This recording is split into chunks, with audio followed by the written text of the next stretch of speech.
Allahu Akbar. Allahu Akbar. Allahu Akbar.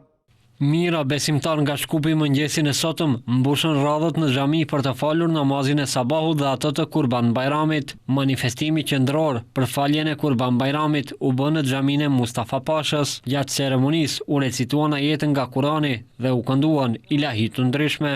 Ghayril maghdubi alejhim waladdallin. Qul innani hadani rabbi ila siratim mustaqim.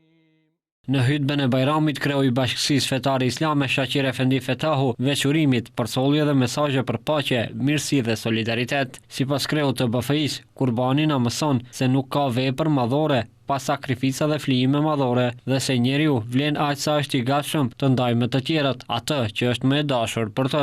Kurban Bajramit është shprehje e besimit të palëkundur për të sakrifikuar gjithçka, po bile edhe më të shtrenjtën për hir të Allahut, për të dëshmuar në praktikë se dashuria dhe përkushtimi ndaj madhërisë së Tij është mbi çdo gjë tjetër. Në hutbë kreu i Bashkisë Fetare Islame përsëriti se Bajrami nuk është një festë e rëndomt, por një festë që e fisnikron shpirtin e besimtarit. Në fjalimin e tij para besimtarëve, fetaj me theks të veçantë u ndal në vlerat dhe mësimet e Kurbanit. Institucioni i Kurbanit është një shprehje konkrete për të kuptuar se nuk ka vepra madhore pa përpjekje dhe flijim madhor, dhe se njeriu vlen aq sa është i gatshëm të ndajë më të dashurën për të tjerët.